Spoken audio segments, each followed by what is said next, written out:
Hello everybody, hope आप सब अच्छे से होंगे। मैं हूं डॉक्टर नवीन और आज हम पढ़ेंगे हमारा बहुत ही इंपॉर्टेंट टॉपिक जो है डायबिटीज इन प्रेगनेंसी। और ये टॉपिक इंपॉर्टेंट है इसलिए कि हर एक एग्जाम में, चाहे वो एफएमजी की एग्जाम हो या एनएमसी की एग्जाम हो, पीएमडीसी की एग्जाम, कोई भी काउंसिल का एग्जाम हो या दुबई हेल्थ अथॉरिटी का एग्जाम हो, हर एक एग्जाम में ये क्वेश्चन पूछते हैं। और अगर आप एमबीबीएस के स्टूडेंट है तो खास तौर पर आपको पढ़ना ही है ये टॉपिक, क्योंकि प्रैक्टिकल लाइफ में भी बहुत ही इंपॉर्टेंट है। तो चलिए हम स्टार्ट करते हैं अपना टॉपिक जो है डायबिटीज इन प्रेगनेंसी। तो डायबिटीज इन प्रेगनेंसी देखने से पहले हम देखते हैं डायबिटीज क्या होता है। हालांकि ये पता ही होगा आपको, बट फिर भी हम थोड़ा सा क्विक रिवीजन ले लेंगे। बहुत डिटेल में नहीं पढ़ेंगे अभी, बस हम पढ़ेंगे कि डायबिटीज क्या है। तो आपको पता है डायबिटीज का मतलब increase glucose level, increased glucose level in blood, है ना। ग्लूकोज का लेवल कहां बढ़ रहा है? ब्लड में बढ़ रहा है, और इसको हम क्या बोलते हैं? डायबिटीज बोलते हैं, है ना। और आपको क्या याद रखना है कि डायबिटीज जो है ना, diabetes is one of the most common complications of pregnancy. Pregnancy के टाइम पे डायबिटीज एक मोस्ट कॉमन है जो कि प्रेगनेंसी के टाइम पे ये हो सकता है। तो इसलिए हम ऑलवेज जब भी फर्स्ट विजिट में हमारे पास पेशेंट आती है, फीमेल आती है ना, तो हम शुगर टेस्ट हम करते हैं। So diabetes is most common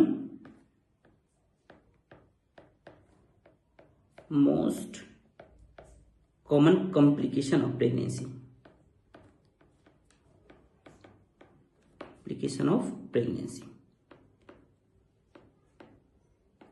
और एक चीज आपको क्या याद रखना है कि डायबिटीज जो है, जब भी प्रेगनेंसी में अगर किसी भी फीमेल को डायबिटीज हुआ है तो 90% ऑफ द टाइम क्या होता है कि वो जेस्टेशनल डायबिटीज की वजह से वो फीमेल को प्रॉब्लम हुआ रहता है, ठीक है। सो 90% of pregnancy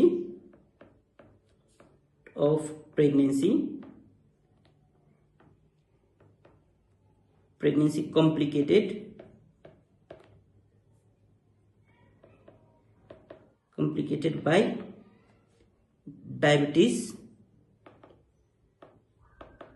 due to gestational diabetes।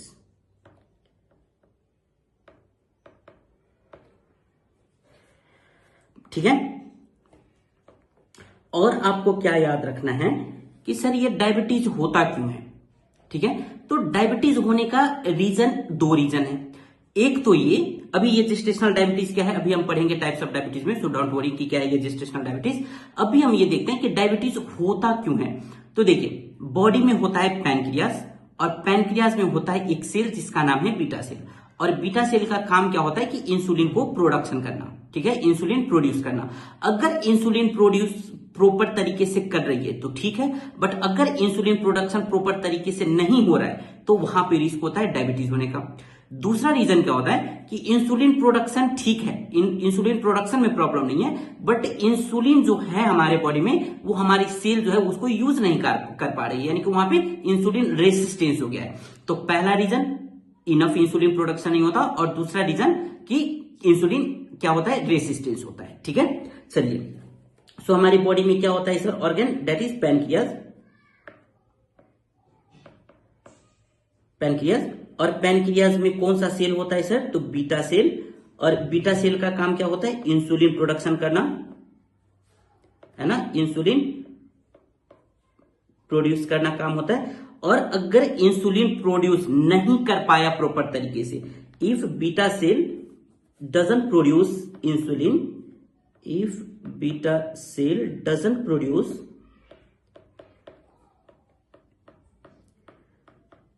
enough insulin then ये रिस्क हो सकता है। और दूसरा क्या हो सकता है? can't effectively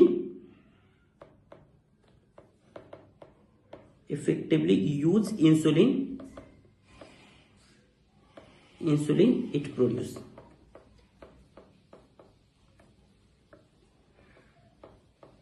जिसको हम क्या बोलते हैं? इंसुलिन रेसिस्टेंस बोलते हैं, ठीक है। यानी कि इंसुलिन प्रोडक्शन हो रहा है बट उसको इफेक्टिवली हम यूज नहीं कर पा रहे हैं, है ना। तो इसको हम क्या बोलते हैं, इंसुलिन रेसिस्टेंस बोलते हैं। अब हमने ये देख लिया डायबिटीज की कुछ चीजें। अब हम देखते हैं डायबिटीज इन प्रेगनेंसी क्या होता है। अब हमने डायबिटीज समझ लिया, अब हम देखते हैं diabetes in pregnancy. Diabetes in pregnancy,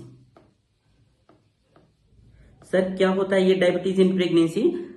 pregnancy में अगर ब्लड में ग्लूकोज का लेवल हाई हो गया उसको हम क्या बोलेंगे, डायबिटीज इन प्रेगनेंसी बोलेंगे सिंपल टर्म में, ठीक है। So increase of blood sugar, increase of blood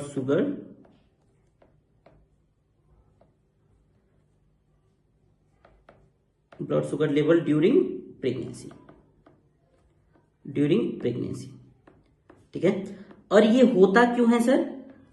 देखिए मोस्टली प्रेगनेंसी के टाइम पे इंसुलिन रेसिस्टेंस हो जाता है। और इंसुलिन रेसिस्टेंस होता क्यों है? क्योंकि प्लासेंटा से रिलीज होता है एक हार्मोन जिसका नाम है HPL, ठीक है, ह्यूमन प्लासेंटल लैक्टोजन हार्मोन।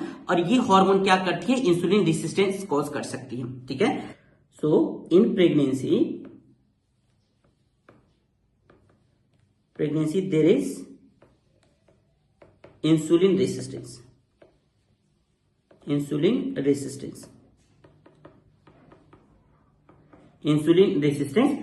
और क्यों रेसिस्टेंस? बिकॉज ऑफ, अभी मैंने बताया था because of which hormone guys, because of HPL hormone.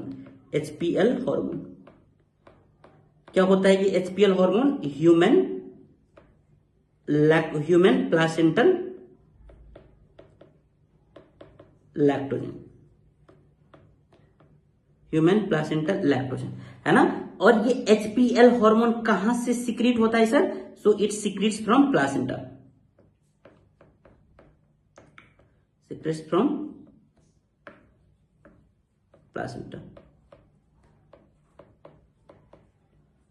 ठीक है। कहां से सिक्रीट होती है HPL हार्मोन? तो प्लासेंटा से सिक्रीट होती है। और आपको क्या याद रखना है HPL हार्मोन के बारे में कि HPL हार्मोन जो है ये maximum, HPL hormone is maximum at third trimester followed by second trimester,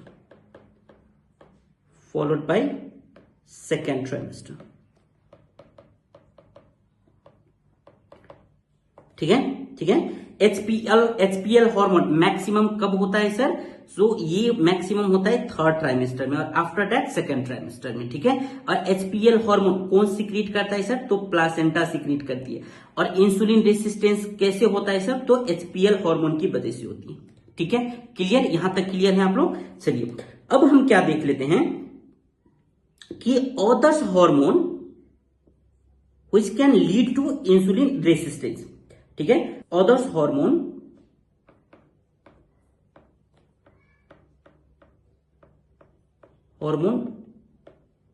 which can lead insulin resistance,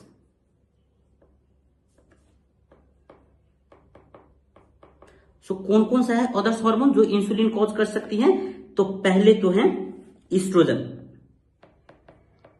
ji estrogen insulin resistance cause कर सकते हैं। प्रोजेस्टेरोन, ये हम मेंस्ट्रुअल साइकिल टॉपिक से ही ईस्ट्रोजन प्रोजेस्टेरोन हम पढ़ते आ रहे हैं। और फिर थर्ड जो है वो है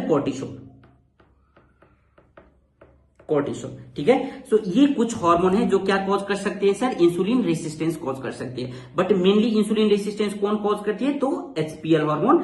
और HPL हार्मोन कहां से सिक्रीट होता है? तो प्लासेंटा से। और मैक्सिमम किस ट्राइमेस्टर में होता है? तो थर्ड ट्राइमेस्टर में होता है, ठीक है, क्लियर। चलिए अब और क्या देखना है कि इंसुलिन रेसिस्टेंस मैक्सिमम किस वीक में होता है? सो इंसुलिन रेसिस्टेंस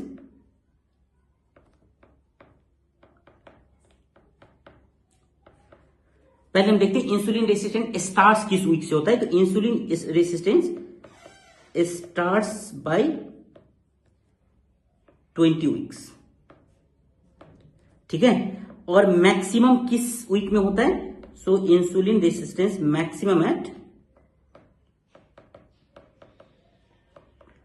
मैक्सिमम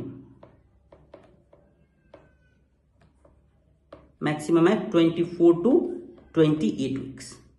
ठीक है, 24 टू 28 वीक्स में क्या होता है, मैक्सिमम होता है। स्टार्ट होता है guys, again I am repeating, insulin resistance starts from 20 weeks of pregnancy and it is maximum at 24 to 28 week of pregnancy. ठीक है, अब हम क्या देखते हैं, अगर पीरियड ऑफ जेस्टेशन अगर इंक्रीज होगा तो इंसुलिन रेसिस्टेंस भी इंक्रीज होगा, और इंसुलिन रेसिस्टेंस जब इंक्रीज होगा तो वहां पर कॉज हो सकता है इंसुलिनीमिया। ठीक है, so if period of gestation, POG का मतलब होता है period of gestation increases then insulin resistance increases. इंसुलिन resistance increases and cause insulinemia।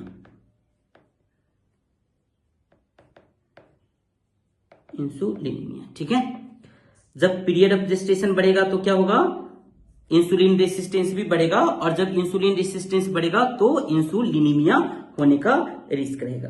और एक चीज आपको क्या याद रखना है कि मैटरनल इंसुलिन जो होता है ना, वो प्लासेंटा को कभी क्रॉस नहीं करती है, बट मैटरनल ग्लूकोज जो होता है वो प्लासेंटा को क्रॉस कर जाती है। ठीक है, so maternal insulin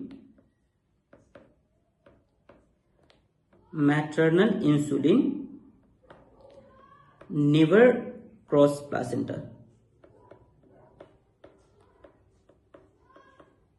placenta but maternal glucose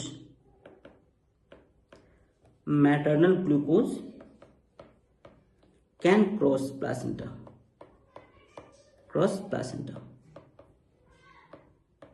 ठीक है, मैटरनल ग्लूकोज यानी कि मदर में जो ग्लूकोज होता है वो प्लासेंटा क्रॉस करके बेबी को भी इफेक्ट कर सकता है, बट मैटरनल इंसुलिन प्लासेंटा को क्रॉस नहीं करेगा। जब प्लासेंटा को क्रॉस नहीं करेगा तो बेबी में इंसुलिन की वजह से प्रॉब्लम नहीं होगा। ठीक है, अब हम देख लेते हैं टाइप्स ऑफ डायबिटीज।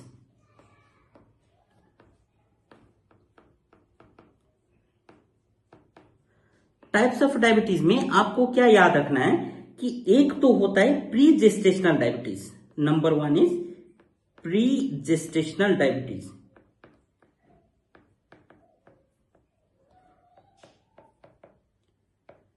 ठीक है, एक होता है प्री जेस्टेशनल डायबिटीज और प्री जेस्टेशनल डायबिटीज, और दूसरा क्या होता है, दूसरा जो होता है वो होता है gestational diabetes.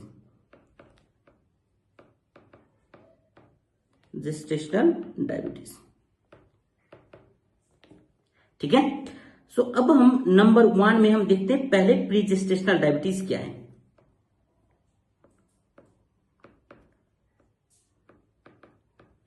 Pre gestational diabetes क्या है, सो पहले तो pre gestational diabetes is also called overt diabetes. ठीक है, ओवर्ट डायबिटीज भी हम बोल सकते हैं। प्री जेस्टेशनल डायबिटीज का दूसरा नाम क्या है, ओवर्ट डायबिटीज। और प्री जेस्टेशनल डायबिटीज का मतलब क्या होता है कि जब भी फीमेल आपके पास आपके क्लिनिक में आई तो फीमेल आपको हिस्ट्री देगी कि डॉक्टर मुझे पहले से ही शुगर का प्रॉब्लम है। ठीक है, यानी कि ब्लड शुगर की प्रॉब्लम इसका क्या है, क्रोनिक है, पहले से ही, प्रेगनेंसी होने से पहले से ही है, इसलिए हम बोलते हैं प्री जेस्टेशनल। ठीक है, so female already had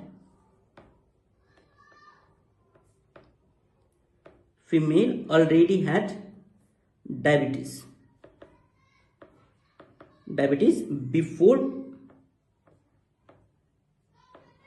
becoming pregnant।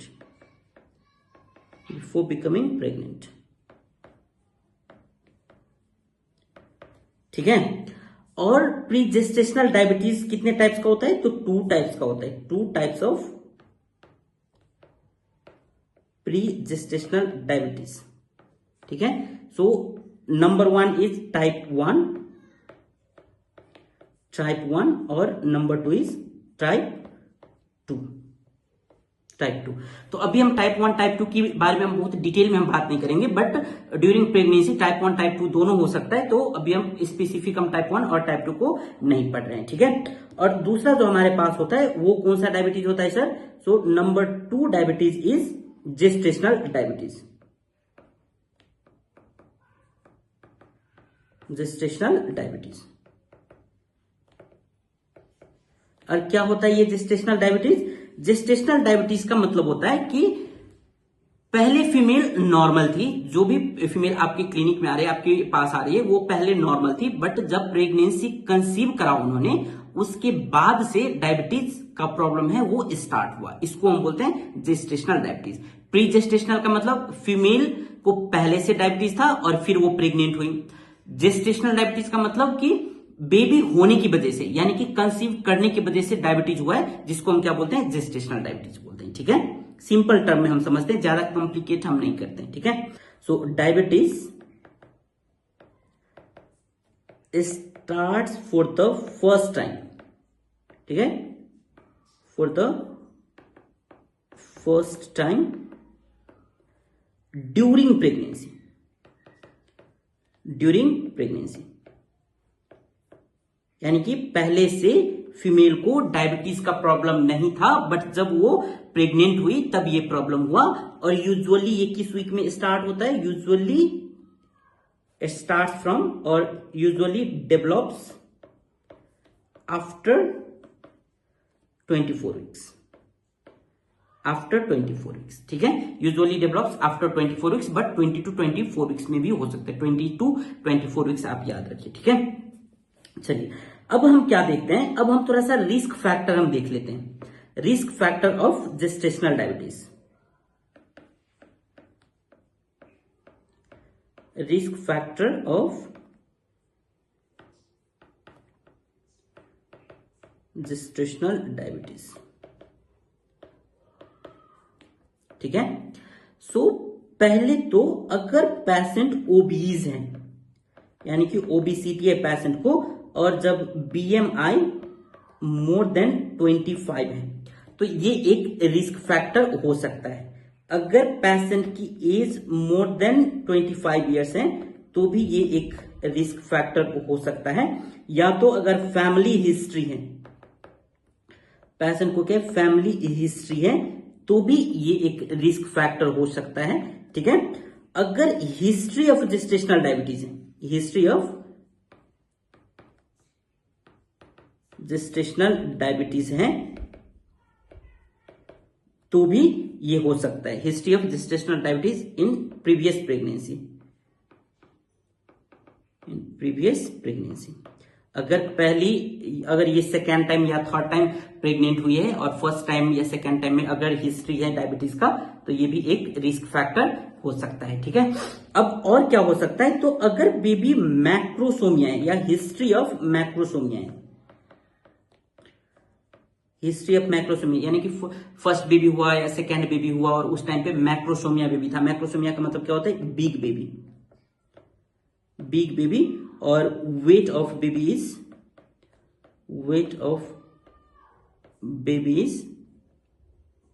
More than 4 kg, more than 4 kg, है ना।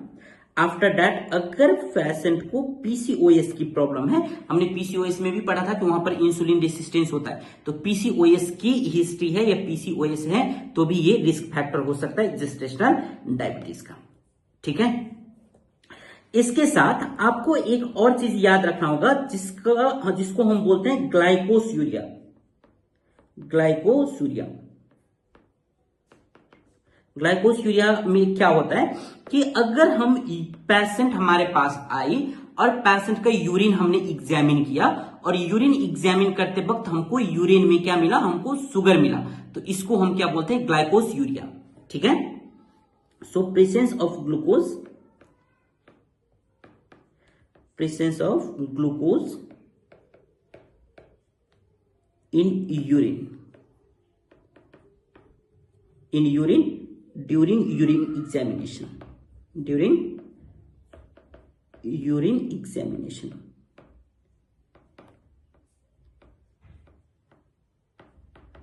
urine examination of pregnant female, pregnant female, ठीक है। इसको हम क्या बोलते हैं, ग्लाइकोस यूरिया बोलते हैं। और एक चीज आपको क्या याद रखना है कि जब भी पेशेंट आपके पास आई, आपने यूरिन एग्जामिनेशन करवाया और यूरिन एग्जामिनेशन में आपको ग्लूकोज मिला, तो आपको डायरेक्ट डायबिटीज है इस पेशेंट को, ऐसे आपके डायग्नोसिस पे नहीं जंप करना है, ठीक है। आपको क्या करना है, पहले वेट करना है और भी प्रोसीजर जो हम अभी पढ़ेंगे वो आपको कंटिन्यू करना है, क्योंकि ये ग्लाइकोस यूरिया जो है ये फिजियोलॉजिकल भी हो सकता है। So it can be physiological, it can be physiological, ठीक है। That is glucose, that is if glucose seen in urine, it doesn't mean patient is diabetic, patient is diabetic, ठीक है, ठीक है, क्लियर। और एक चीज आपको क्या याद रखना है कि गवर्नमेंट ऑफ इंडिया ने कुछ गाइडलाइंस दी हुई है, और ये गाइडलाइंस क्या है कि हम किस पेशेंट को हम डायबिटीज की एग्जामिनेशन करेंगे और हम कब करेंगे, ठीक है। तो गवर्नमेंट ऑफ इंडिया गाइडलाइंस के according, government of India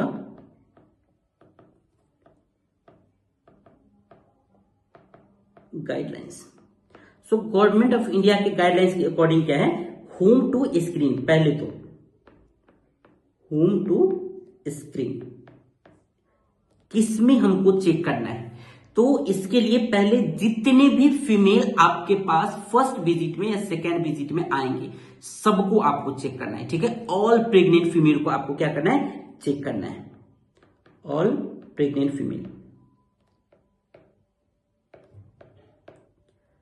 pregnant female. और हमको कब चेक करना है, कब हमको चेक करना है, तो फर्स्ट एंटीनेटल विजिट में, ठीक है। जब भी आपके पास आ रही है, चाहे वो फर्स्ट ट्राइमेस्टर में आ रही है, सेकेंड ट्राइमेस्टर में आ रही है, जब भी वो आपके पास आ रही है, तो आपको फर्स्ट एंटीनेटल विजिट में आपको क्या करना है, स्क्रीनिंग करवाना है,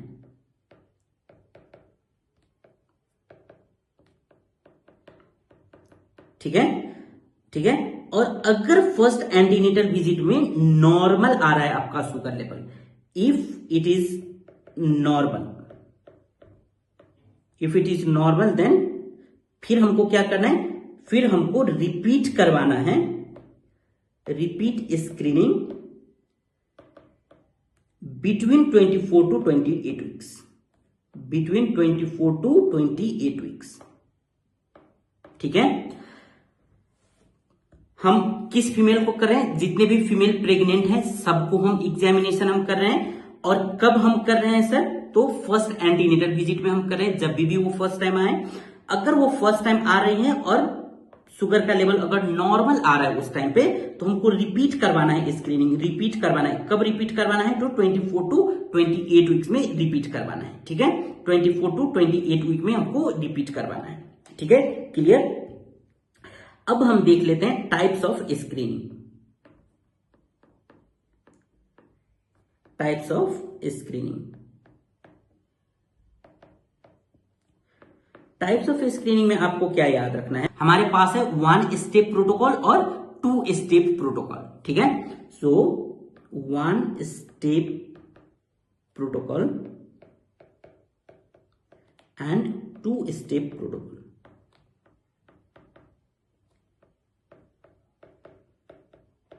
वन स्टेप प्रोटोकॉल में क्या होता है कि हम एक बार हम चेक कर लेते हैं, फिर काम खत्म, हम डायग्नोसिस कंफर्म कर लेते हैं। बट 2 स्टेप प्रोटोकॉल में क्या होता है कि पहले हम स्टेप बाय एक स्टेप हमने चेक किया, अगर वो पॉजिटिव आया तब हम दूसरा टेस्ट हम करेंगे, उसको हम बोलते हैं 2 स्टेप प्रोटोकॉल, ठीक है। सो 1 स्टेप प्रोटोकॉल जो है ना, ये क्या है, गवर्नमेंट ऑफ इंडिया ने दिया हुआ है, given by government of India, government of India. और ये WHO ने भी इसको वन स्टेप प्रोटोकॉल दिया हुआ है, बट उसका गाइडलाइंस जो है वो अलग है, अभी हम पढ़ेंगे वो भी। और टू स्टेप प्रोटोकॉल जो है ना, ये अकॉर्डिंग टू क्या है, American college of obstetrics and gynaecology, ठीक है। ये है government of one step protocol, government of India और WHO के अकॉर्डिंग है, बट टू स्टेप प्रोटोकॉल जो दिया हुआ है वो कौन है, वो American college of obstetrics and gynaecology, ठीक है। सो वन स्टेप प्रोटोकॉल क्या होता है? So one step protocol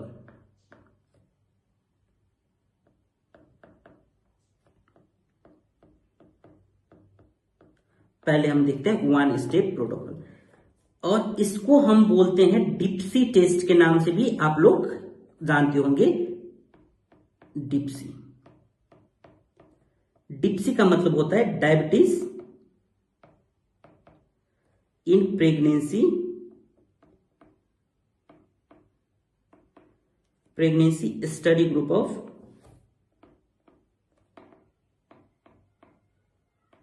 of India, ठीक है।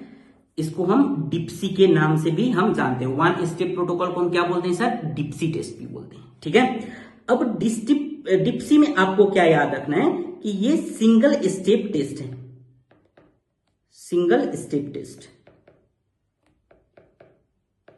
और इसमें फास्टिंग रहने की भी जरूरत नहीं है, ठीक है। तो ये नॉन फास्टिंग है। अगर खाना खाकर पेशेंट आई है तो भी, या खाली पेट आई है तो भी हम ये कर सकते हैं, ठीक है। और इसमें हम क्या करते हैं, इसमें हम जो पेशेंट हमारे पास आते हैं उसको हम 75 ग्राम ओरल ग्लूकोज देते हैं, ठीक है। ओरल ग्लूकोज हम कितना देते हैं सर? 75 ग्राम हम ओरल ग्लूकोज देते हैं। और फिर आफ्टर 2 आवर्स, फिर आफ्टर 2 आवर्स हम क्या करते हैं, प्लाज्मा ग्लूकोज, प्लाज्मा का लेवल मेजर करते हैं, ठीक है। After 2 hour measuring plasma glucose level, ठीक है। आफ्टर 2 आवर हम क्या करते हैं, प्लाज्मा ग्लूकोज का लेवल मेजर करते हैं। और अगर result, if result is more than 140 mg per DL, ठीक है। अगर हमारा रिजल्ट कितना आ रहा है, 140, मोर देन 140 mg पर DL अगर आ रहा है, तो हम डायग्नोसिस कंफर्म करते हैं। हम डायग्नोसिस क्या करते हैं, कंफर्म करते हैं कि ये क्या है, जेस्टेशनल डायबिटीज है। ये क्या है, जेस्टेशनल डायबिटीज है, ठीक है, ठीक है। फिर से एक बार रिपीट करते हैं।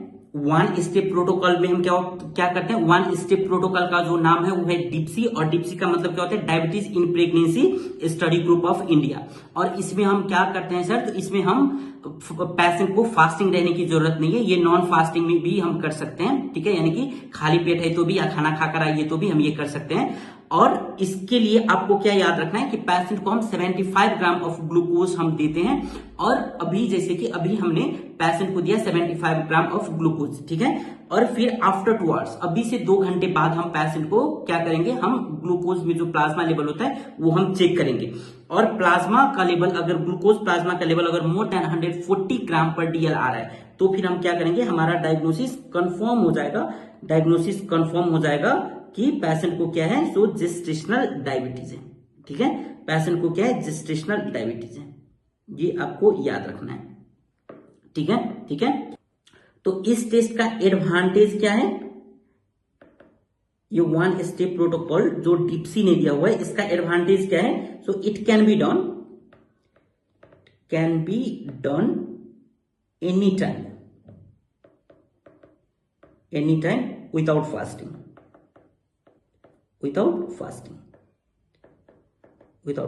ठीक है, ठीक है, क्लियर। चलिए अब हम देखते हैं one step protocol according to WHO। One step protocol,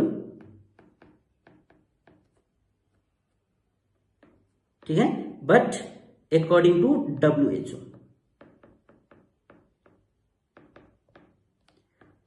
world health organisation के अकॉर्डिंग वन स्टेप प्रोटोकॉल क्या है सर, तो इसमें भी हम कोई खास नहीं करते, इसमें भी हम क्या करते हैं कि फीमेल को हम ग्लूकोज देते हैं 75 ग्राम। बट इसमें आपको याद क्या रखना है, इसमें फास्टिंग रहने की जरूरत है। So it is done when female is in fasting,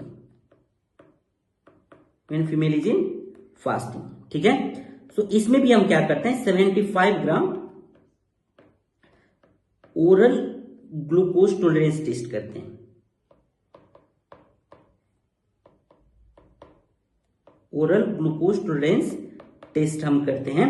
ठीक है, और ये हम कब करते हैं सर, तो फास्टिंग में करते हैं। ठीक है, और इसमें आपको क्या याद रखना है, फास्टिंग में हमने मेजर किया और फिर more than 92 mg per DL आ रहा है। ठीक है, आफ्टर 1 आवर फिर से हमने चेक किया और अगर यहां पर more than 180 mg per DL आ रहा है। ठीक है, फिर हम 2 आवर्स के बाद हम फिर से चेक करेंगे और 2 आवर्स के बाद अगर more than 153 mg per DL अगर हमको रिजल्ट मिल रही है। ठीक है, देन डायग्नोसिस कंफर्म्स। फिर हम क्या करते हैं, then diagnosis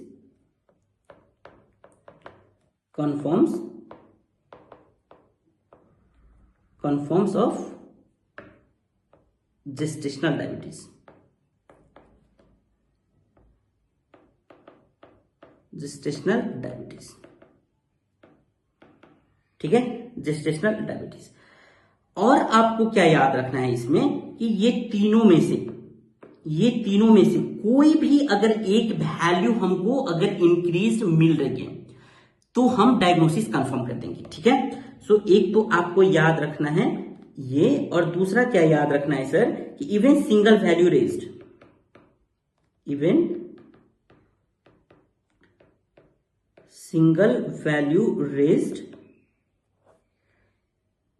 then we can confirm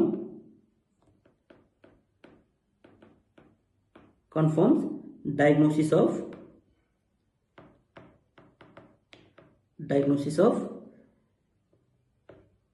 gestational diabetes।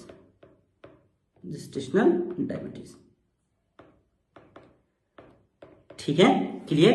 फिर से एक बार मैं 1 step protocol according to WHO का मैं रिवाइज कर दे रहा हूं। ये 1 step protocol according to WHO क्या होता है कि ये चेक करते हैं जब फीमेल फास्टिंग में है तो ये हम चेक करते हैं, और इसमें हम 75 ग्राम ओरल ग्लूकोज टॉलरेंस टेस्ट हम करते हैं इसमें। और फास्टिंग में अगर हमारा वैल्यू मोर देन 92 आ रहा है, ठीक है, 1 आवर के बाद हमने चेक किया और 1 आवर के बाद अगर 180 mg पर DL आ रहा है, और 2 आवर्स के बाद हमने चेक किया और 153 mg पर DL आ रहा है। ठीक है, तो अगर ये तीनों में से कोई भी एक वैल्यू अगर रेज्ड है तो हम डायग्नोसिस कंफर्म कर सकते हैं कि ये जेस्टेशनल डायबिटीज है। ठीक है, और आपको एक और चीज क्या याद रखना है, इन सेम टेस्ट यानी कि ये WHO का जो 1 स्टेप प्रोटोकॉल है ना, इसी में अगर result in same test if results are fasting में हमको more than 126 mg per DL आ रहा है, और 2 आवर्स के बाद जब हमने चेक किया तो हमको मिला more than 200 mg per DL। ठीक है, तो फिर हमारा डायग्नोसिस क्या होगा, then diagnosis confirms pre gestational diabetes.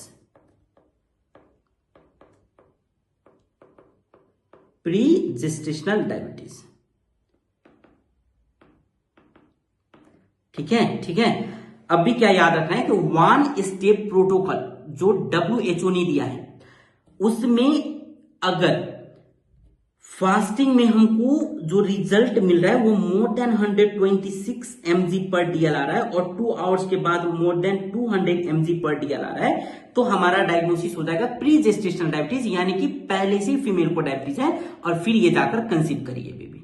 ठीक है, क्लियर। चलिए अब हमको क्या याद रखना है, ये करने के बाद after 6 weeks of postpartum,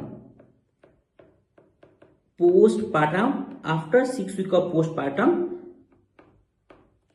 we have to check this patient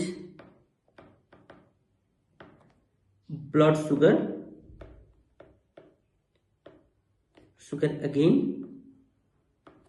again with oral glucose tolerance test।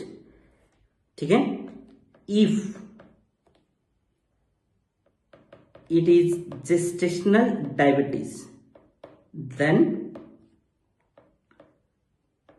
sugar level comes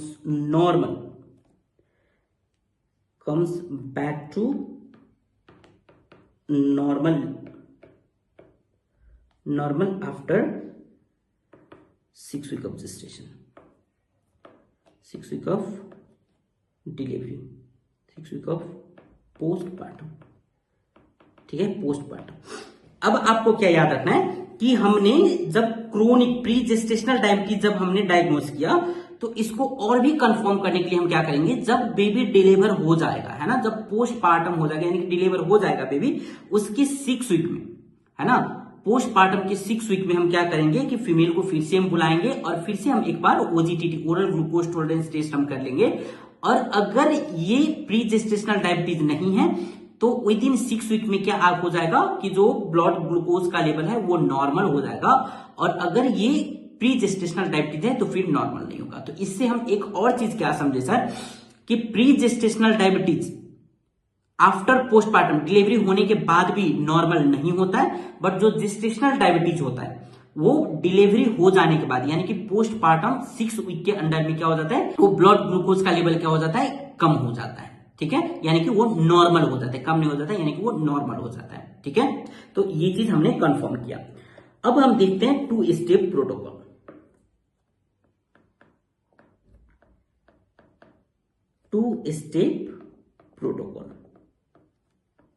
और 2 स्टेप प्रोटोकॉल किसने दिया हुआ है, तो American college of obstetrics and gynaecologist ने। ठीक है, ये क्या है, अमेरिकन कॉलेज ऑफ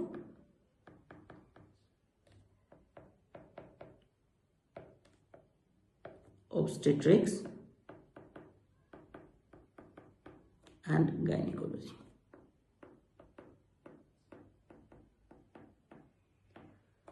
ठीक है, अब आपको क्या याद रखना है, हम फर्स्ट स्टेप में हम क्या करेंगे सर, सो फर्स्ट स्टेप में हम करेंगे glucose challenge test, glucose challenge test जिसको हम GCT भी हम बोलते हैं। और सेकेंड में हम क्या करेंगे सर, तो सेकेंड स्टेप में हम करेंगे OGTT oral glucose tolerance test.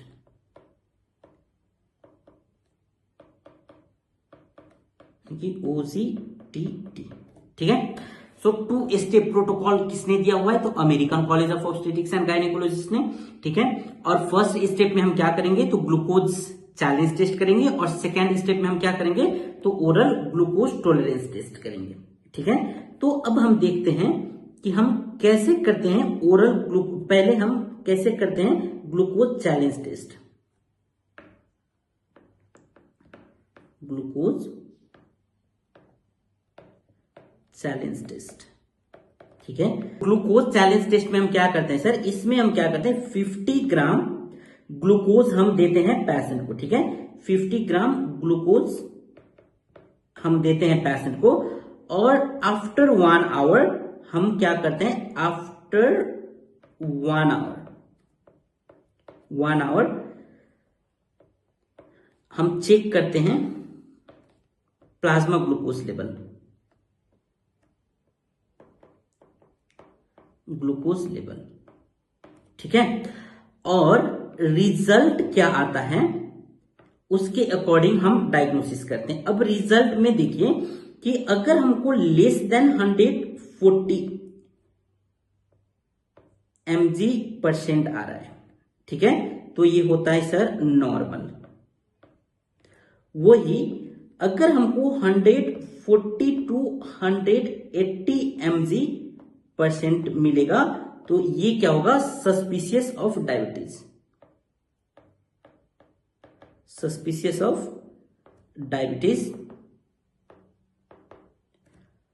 और वही अगर मोर देन 180 mg% अगर हमको मिलेगा रिजल्ट तो क्या होगा, ये केस होगा डायबिटीज का, डायबिटीज का, ठीक है। 180 mg% अगर आएगा तो ये केस क्या होगा सर, तो डायबिटीज का होगा। तो अब आपको क्या याद रखना है कि अगर पेशेंट को सस्पिशियस है डायबिटीज का, अगर हम सस्पेक्ट करें कि इस पेशेंट को डायबिटीज हो सकता है तो ही हम ओरल ग्लूकोज टॉलरेंस टेस्ट हम करेंगे, ठीक है। So if patient have suspicious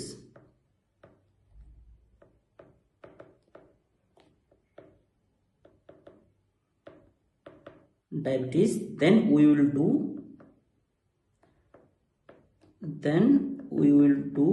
one more test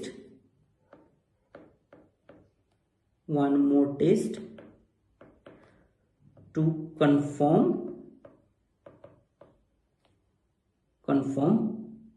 ठीक है। और वो टेस्ट का नाम क्या है सर, तो वो टेस्ट का नाम है OGTT, ठीक है, oral glucose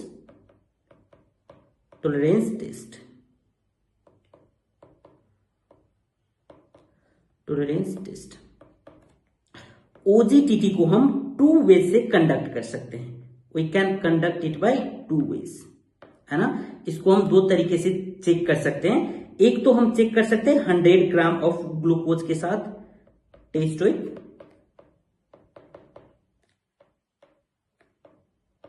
100 gram of glucose, ठीक है। और दूसरा हम टेस्ट कर सकते हैं 75 ग्राम ग्लूकोज के साथ, test with 75 gram of glucose, ठीक है। तो अब इसमें हम क्या करेंगे, after giving 100 gram of glucose, अगर हम 100 ग्राम के साथ टेस्ट कर रहे हैं तो after giving 100 gram of glucose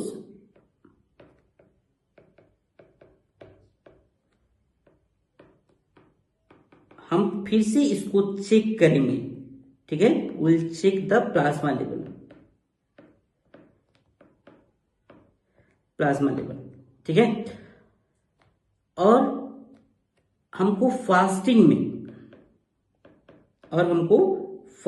में 95 mg% अगर आ रहा है तो ये क्या होगा, नॉर्मल होगा, ठीक है। बट इंडिया में हम 105 mg% तक, इंडिया में 105 mg% तक को हम क्या करते हैं, नॉर्मल मानते हैं। वर्ल्ड वाइड 95 mg% को नॉर्मल मानते हैं, तो इंडिया में 105 mg% को हम क्या करते हैं सर, नॉर्मल मानते हैं, ठीक है। और फिर हम इसको 1 आवर के एंड में हम चेक करेंगे, एट एंड ऑफ 1 आवर, ठीक है। और तब अगर हमको रिजल्ट 180 mg% आ रहा है तो ये भी क्या होगा सर, तो ये भी नॉर्मल होगा, ठीक है। बट इंडिया के लिए क्या होता है, इंडिया के लिए 190 mg तक को हम नॉर्मल मानते हैं, ठीक है। आफ्टर 2 आवर्स, आफ्टर 2 आवर्स में अगर हमको रिजल्ट 155 mg% अगर आ रहा है तो ये नॉर्मल होगा। और वही इंडिया के लिए जब हम देखेंगे तो हमारा जो रिजल्ट है वो 165 mg% तक को हम नॉर्मल मानते हैं, ठीक है। वही अगर हम आफ्टर 3 आवर्स हम अगर चेक करेंगे तो 140 mg% तक को नॉर्मल मानते हैं। और इंडिया के कॉन्टेक्स्ट में अगर हम बात करेंगे तो 145 mg% तक को भी नॉर्मल मानते हैं, ठीक है। तो ऐसे हम करते हैं ओरल ग्लूकोज टेस्ट 100 ग्राम के साथ और ऐसे हम रिजल्ट को देखते हैं, ठीक है। अब हम देखते हैं कि अगर ये चारों में से ना कोई 2 पॉजिटिव आ रहा है out of 4 if 2 values are abnormal,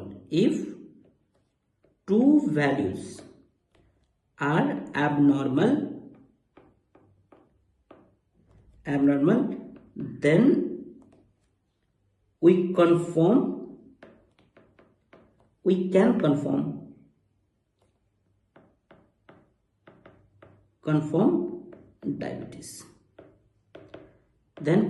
confirm diabetes, ठीक है। ये चारों वैल्यू में से कोई 2 वैल्यू अगर एबनॉर्मल आ रहा है तो हम कंफर्म करेंगे कि ये डायग्नोसिस क्या है, डायबिटीज मेलाइटिस का है। बट जनरली इंडिया में हम 75 ग्राम ग्लूकोज के साथ करते हैं। So we are doing this test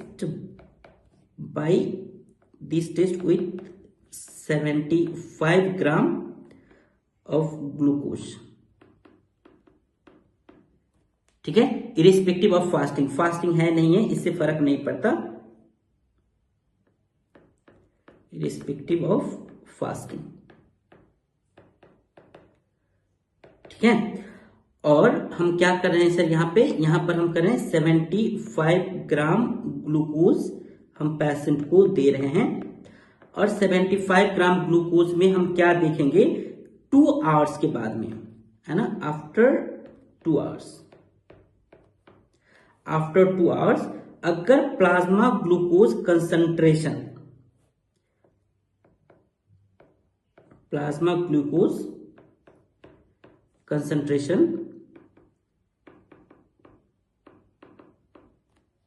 concentration is more than 120 mg%, ठीक है। तो इसको हम क्या मानेंगे, ग्लूकोज इंटॉलरेंस। इसको हम क्या मानेंगे सर, ग्लूकोज इंटॉलरेंस, ठीक है। अगर plasma glucose concentration more than 120 mg% है तो ये ग्लूकोज इंटॉलरेंस होगा। और प्लाज्मा ग्लूकोज कंसंट्रेशन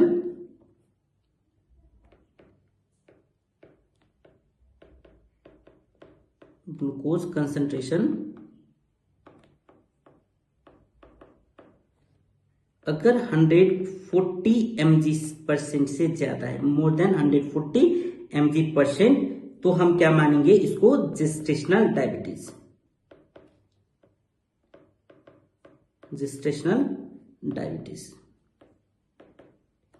ठीक है। और प्लाज्मा ग्लूकोज कंसंट्रेशन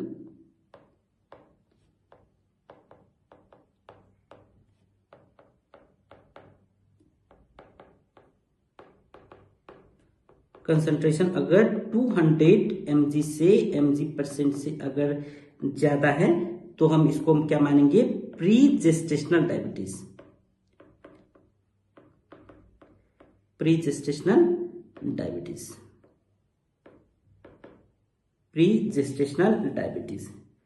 ठीक है, क्लियर।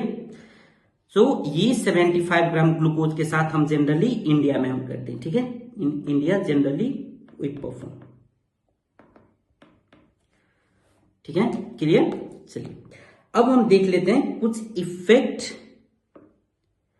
जो डायबिटीज रिलेटेड के प्रेगनेंसी में हो सकता है। इफेक्ट ऑफ डायबिटीज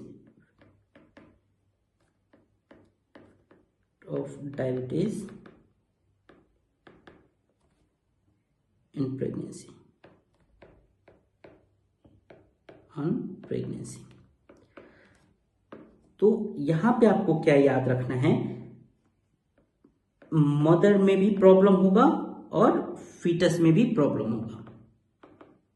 ठीक है, मदर में भी प्रॉब्लम होगा और फीटस में भी प्रॉब्लम होगा। तो मदर में क्या क्या प्रॉब्लम हो सकता है, तो मदर में रिस्क हो सकता है प्री एक्लेम्सिया का, रिस्क ऑफ प्री एक्लेम्सिया। ठीक है, साथ ही साथ पॉलीहाइड्रोमाइनस का प्रॉब्लम हो सकता है। जब हम मदर को यूएसीएम देखेंगे ना, तो पॉलीहाइड्रोमाइनस हमको देखने को मिल सकता है। इन्फेक्शंस हो सकता है, इन्फेक्शंस जैसे कि यूटीआईज, यूरिनरी ट्रैक्ट इन्फेक्शन हो सकता है। ठीक है, साथ ही साथ प्रीटर्म लेबर का रिस्क हो सकता है, प्रीटर्म लेबर का रिस्क हो सकता है। और सिजेरियन सेक्शन, डिलीवरी के टाइम पे हमको सी सेक्शन करवाना पड़ सकता है, सी सेक्शन डिलीवरी है ना, करवाना पड़ सकता है। और पोस्टपार्टम हेमोरेज भी हो सकता है,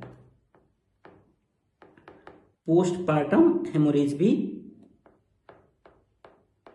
हो सकता है। तो ये कुछ रिस्क रहेगा मदर में।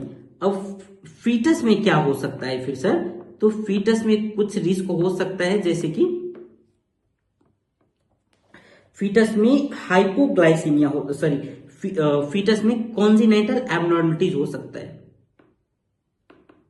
कॉन्जिनेटल एबनॉर्मलिटीज हो सकता है। ये भी हम डिस्कस करेंगे क्या क्या कॉन्जिनेटल एबनॉर्मलिटीज होगा। ठीक है, और स्पेशली जब प्री जेस्टेशनल डायबिटीज मेलाइटस है, इन प्री जेस्टेशनल डायबिटीज मेलाइटस है, और स्पेशली फर्स्ट ट्राइमेस्टर में। कहां पे, फर्स्ट ट्राइमेस्टर में।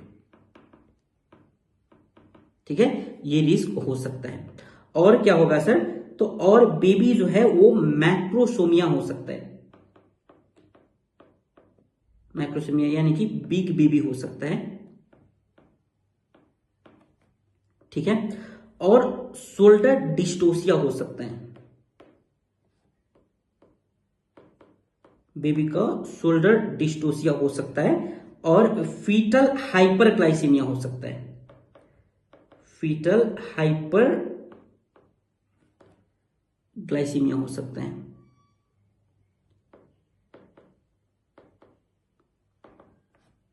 ठीक है, और स्टील बर्थ हो सकता है due to placental efficiency, still birth हो सकता है, स्टील बर्थ। और क्यों होगा सर still birth, due to placental insufficiency, placental insufficiency की वजह से। ये कुछ कॉम्प्लिकेशंस, ये कुछ इफेक्ट हो सकता है बेबी पे। ठीक है, तो और हम बाकी का सेकेंड पार्ट में हम देखेंगे कि और आगे न्यूनेटल कॉम्प्लिकेशंस क्या हो सकता है, डायबिटीज का क्लासिफिकेशंस क्या है, मैनेजमेंट क्या है, एवरीथिंग हम सेकेंड पार्ट में हम देखेंगे। ठीक है, थैंक यू सो मच।